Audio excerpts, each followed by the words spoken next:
মোৰ ভাইটোৱে কৈছে যে মোলৈ এনেকৈ পুলিচ প্ৰশাসনে ফোন কৰি আছে। তাৰপিছত মই নম্বৰটো লৈ 7:50 ফোন কৰিছোঁ। তেখেতে কৈছে বোলে মই আশিষ পাল সদৰ থানাৰ আই চি। তেতিয়া মই আমি প্ৰশাসনৰ লগত কথা পাতি থকা মানুহ অচি বুলি কৈছে। আমি পুলিচ প্ৰশাসনৰ লগত কথা পাতি থাকোঁ। যেতিয়া পুলিচ প্ৰশাসনে কেনেকৈ কথা পাতে আমাৰো এটা আইডিয়া আছে। তেতিয়া তেখেতে কৈছে বোলে মই আই চি হয়। মই বোলো ঠিকে আছে, আপুনি আই চি যদি আপুনি এটা কাম কৰক, আপুনি সদৰ থানালৈ আহক, আমি গৈ আছোঁ। তেনেকুৱাতে গৈ আছোঁ বুলি কওঁতে তেওঁ ফোনটো কাটি দিলে। মই বোলো ৰ'ব ঠিক আছে, মই SP ছাৰৰ লগত কথা পাতিম। SP ছাৰৰ লগত ফোনটো কথা পাতিম বুলি কোৱাৰ লগে লগে তেখেতে ফোনটো কাটি দিলে। কাটি দিয়াৰ পিছত আৰু আধা ঘণ্টাৰ পিছত তেওঁলৈ ফোন মাৰিছে, তোমাক মাতিছোঁ, তুমি আহিব লাগে নে যাক তাক ফোনটো জনাই থাকিব লাগে। তো তেতিয়া আকৌ মই তেওঁলৈ ফোনটো কল বেক কৰিলোঁ। তেখেতে ফোনটো কল বেক নকৰিলে মোলৈ। তেতিয়া মই আমাৰ ওচৰতে থকা পুৰণি গুদাম আৰক্ষী চকীলৈ ফোন কৰিলোঁ। ফোন কৰি বাইদেউগৰাকীক সুধিলোঁ যে আমাৰ নগাঁও আপোনাৰ সদৰ থানাত আশিষ পাল নামৰ কোনোবা আই চি অচি আছে নেকি? বাইদেৱে ক'লে নাই। তাৰপিছত আমি আহি আছোঁ বুলি কওঁতেও তেওঁলোকে আমি গৃহস্থ নোহোৱালৈকে তেওঁ তাই কৰিছিলে বা নিজে লাগি মৰিছিলে, কমচে কম গৃহস্থ আহি নমাব লাগিছিলে। এতিয়া আমাৰ পুলিচ প্ৰশাসন আহি যেতিয়া আনি সোমোৱালে, আমি সোমাই গৈছোঁ, তাই এনেকৈ মুখে চুখে আচুৰা চিন আছে। তো পুলিচ প্ৰশাসনক ৰ'বলৈ দিলোঁ, তেখেতসকলে নৰলেই। এইটো ডাইৰেক্ট তেখেতক হত্যা কৰা হৈছে।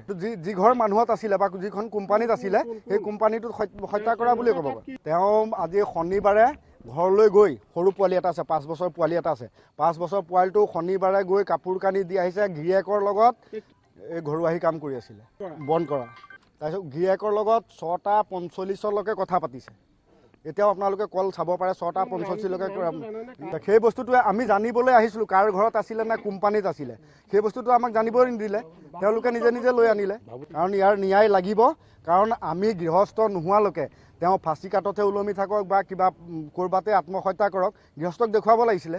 গৃহস্থক নেদেখুৱাকৈ পুলিচ প্ৰশাসনে আনি অলৰেডি পোষ্টমৰ্টম সোমোৱাই দিলে। হয়, কথাটো চাওক, এতিয়া আমি এটা কথা ক'ব বিচাৰোঁ যে এতিয়া চাওক, যিজনী মহিলা হত্যা বুলি ক'লে, তেনে ক্ষেত্ৰত আমাক যোগাযোগ কৰিছিল। কৰা স্বত্বেও আমি নহাত, গৃহস্থ নহাত তেখেতলোকে প্ৰশাসনৰ বিষয় বিভাগ বা কোনোবা মেজিষ্ট্ৰেট বা কোনোবা স্বত্বাধিকাৰীৰ সহযোগত যে মৃতদেহটো লৈ আহিছে পোষ্টমৰ্টম ৰুমলৈ, কেনেকৈ সেইটো আমি জানিব বিচাৰোঁ। কেনেকৈ লৈ আহিল, য'ত আজি আমাৰ গৃহস্থ উপস্থিত নোহোৱাকৈ যে ইয়ালৈ পোষ্টমৰ্টম ৰুমলৈ লৈ আহিল, তে আমি গৃহস্থ নোহোৱাত কেনেকৈ আনিব পাৰিল, প্ৰথম কথা। আৰু দ্বিতীয়তে যে তেখেত যে তাই যে আত্মহত্যা কৰিছে, তেনেকৈ আমি মানি ল'ব পাৰিম, য'ত আমি স্পষ্টীকৰণ আমি এতিয়ালৈকে পোৱাই নাই, দেখাও নাই। এতিয়ালৈকে আমি এই যিখন ঠাইত যি ঘটনা ঘটিছিল, আত্মহত্যা বুলি যে ক'লে, ঠাইডোখৰ এতিয়ালৈকে দেখাই পোৱা নাই গৃহস্থই। তো গৃহস্থই দেখা নোপোৱাকৈ কেনেকৈ আমি মানি ল'ম যে বুলি, প্ৰথম কথাটো।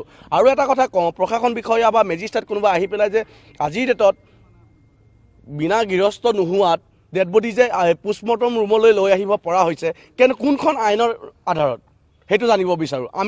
আমাক এই স্পষ্টীকৰণ লাগিব। ঘটনাটো এটা কথা চাওক, গিৰেক ঘৈণীয়েকৰ মাজত কোনো তৰ্ক বিতৰ্ক নাই, প্ৰথম কথাটো, বা কোনোবা শত্ৰু নাই। আমি জনাত তাই কৰ্মসূত্ৰে আহিছে, কৰ্মসূত্ৰে অহা মানুহজনী কাৰো লগত তেনেকুৱা এটা সংঘাত নহয় বুলি মই জানো। হয়তো কিবা এটা ব্যক্তিগত কিবা মালিকী স্বত্বৰ কিবা চাগে এটা কিবা থাকিব লাগিব, ব্যক্তিগত কিবা এটা চাগে ক্লু কিবা এটা থাকিব লাগিব তেখেতলোকৰ মাজত। গতিকে কিবা এটা চাগে তেখেতৰ ক্লু এটা গম পাইছিল, কিবা এটাত চাগে তেনেকুৱা হৈ গৈছে, সেই ক্ষেত্ৰত চাগে তাইক কিবা এটা আজি নাম দিছে। কিন্তু